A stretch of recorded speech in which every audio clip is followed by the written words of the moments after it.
देखो, ओरियन एक ऐसा कैरेक्टर है जो कि सही में गेम का रूल्स को ही तोड़ देता है। ये जब भी अपना स्किल के अंदर होता है, ना इसको गोली लगता है, ना ग्रेनेड से कुछ असर होता है। ऊंचाई से ये गिरने पर इसका बाल भी बाका नहीं होता है। खास इसीलिए गेम खेलने वाले मैक्सिमम बंदे ओरियन का ही यूज करते हैं। लेकिन ज्यादातर बंदे इसका पूरा पावर को यूज ही नहीं कर पाते। वो ओरियन को तो लगा लेते हैं, बट उनका कैरेक्टर कॉम्बो गलत होता है। और जब तक उनका कॉम्बिनेशन सही नहीं बनेगा, ओरियन सिर्फ एक कैरेक्टर ही रहेगा, बीस्ट नहीं बन पाएगा। तो इस वीडियो में मैं तुम्हें देने वाला हूँ ओरियन का 2 ऐसे खतरनाक स्किल कॉम्बो जिसको मैंने खुद टेस्ट करके रखा है। और इनको यूज करने से तुम ऐसे ही वीडियो डालता रहता हूँ। और अगर तुम्हें फ्री फायर के बाकी बंदों से 2 कदम आगे रहना है तो आप इस चैनल को सब्सक्राइब कर सकते हो, जिससे तुम्हें और मुझे, हम दोनों को फायदा मिलेगा। तो स्टार्ट करते हैं ओरियन का हमारा पहला कॉम्बो से। एंड इसमें हम ओरियन के बाद एक ऐसे कैरेक्टर लगाने वाले हैं जो कि ओरियन का सबसे बड़ा फ्रेंड है, जिसके बिना ओरियन अधूरा है। सही पकड़े हो, मिगुएल। देखो भाई, सिंपल बात है, ओरियन जितना भी पावरफुल हो, वो एथिकल पावर यानी ईपी के बिना नहीं चल सकता। किस किस को पता नहीं था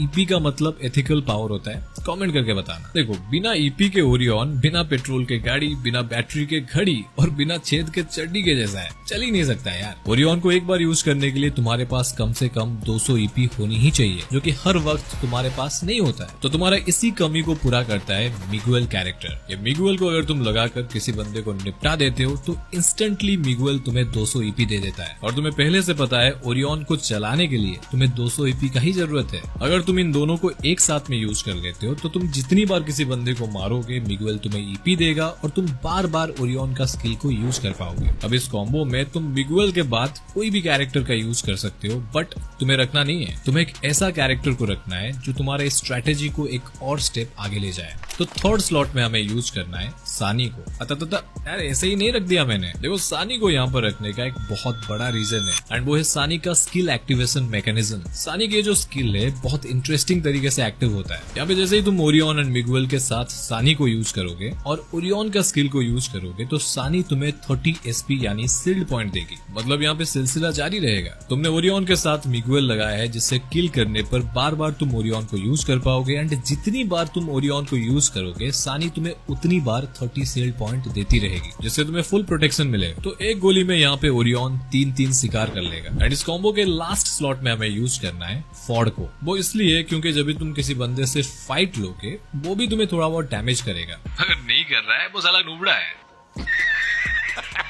तो बात ऐसी है, अगर वो तुम्हें थोड़ा सा भी डैमेज दे देता है, मानो तुम्हारा हेल्थ को 5-10 भी कम कर दिया, अभी अगर तुम उस बंदे को मार भी देते हो और मिगुएल तुम्हें 200 ईपी दे भी देता है, तो भी तुम ओरियन को फिर से दोबारा यूज नहीं कर पाओगे, क्योंकि तुम्हारा एचपी कम है और ईपी एचपी में कन्वर्ट हो जाएगा और तुम्हारे पास ईपी बचेगा ही नहीं ओरियन को दोबारा यूज करने के लिए। तो यहाँ पे फॉर्ड क्या करेगा, जब भी तुम डैमेज खाओगे तो 4 सेकंड में तुम्हें 40 एचपी दे देगा, जिससे तुम्हारा हेल्थ भी फुल हो जाएगा एंड ओरियन को दोबारा यूज करने के लिए तुम्हारे पास सफिशिएंट ईपी भी होगा। अरे ये तो कुछ भी नहीं है, सेकंड कॉम्बिनेशन इससे भी ज्यादा खतरनाक है। तो ओरियन के बाद हमें इस कॉम्बो में एक ऐसा कैरेक्टर यूज करना है जो हमें अनलिमिटेड ईपी दे सके एंड वो इतना ज्यादा पावरफुल हो जिसके सामने एनिमी 2-3 सेकंड से ज्यादा टिक ही ना पाए। एंड वो कैरेक्टर है काइरोस। काइरोस अपने डिफेंस मोड में तुम्हें अनलिमिटेड ईपी दे सकता है। एंड ओरियन का इस कॉम्बो में ईपी का कितना इंपॉर्टेंस है तुम्हें पता होगा। और इतना ही नहीं, काइरोस एक ऐसा खतरनाक कैरेक्टर है जो कि ईपी का यूज करके अपना ब्रेकर मोड में एनिमी का वेस्ट एंड हेलमेट को एक चुटकी में फोड़ देता है। तुम सिर्फ यहाँ से अंदाजा लगाओ, डबल बैरल के 2 गोली से लेवल 2 वेस्ट फूट कर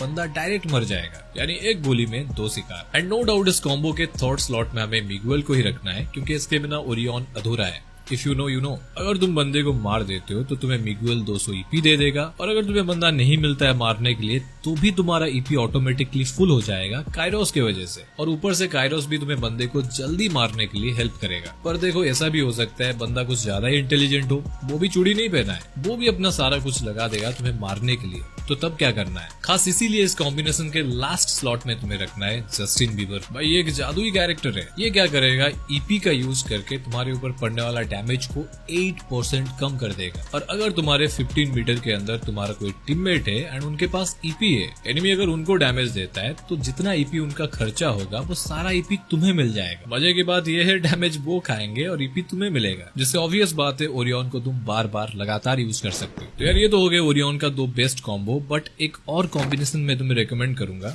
Orion plus Miguel plus Kairos and last में जोटा। यहाँ पे जोटा क्या करेगा, मान लो तुम फाइट ले रहे हो एंड तुम्हारा एचपी बहुत ज्यादा कम हो जाता है। यहाँ पर अगर तुम्हारे पास जोटा होगा तो अगर तुम बंदे को नॉकडाउन या फिर डायरेक्ट किल कर दोगे तो जोटा इंस्टेंटली तुरंत तुम्हें 40 एचपी दे देता है, जो कि ओरियन के साथ बेस्ट इसीलिए है क्योंकि जब भी तुम किसी बंदे को नॉकडाउन करोगे मिगुएल तुम्हें 200 ईपी देगा एंड जोटा तुम्हें 40 एचपी देगा, जिससे तुम बिना मेडकिट यूज किए ओरियन बनकर बंदे को मार सकते हो। लाइक सिंपल फंडा। अगर तुम यहाँ तक वीडियो देख रहे हो तो अपना कॉम्बिनेशन भी मुझे कमेंट करके बताना एंड एक्सप्लेन करना क्यों वो बेस्ट है। और अगर तुम्हें न्यू कैरेक्टर रिन की एबिलिटी क्या है एंड उसको इफेक्टिवली यूज कैसे करना है सब कुछ डिटेल में जानना है तो बीच वाली वीडियो को देख लो, मैंने सब कुछ आपको बताया है।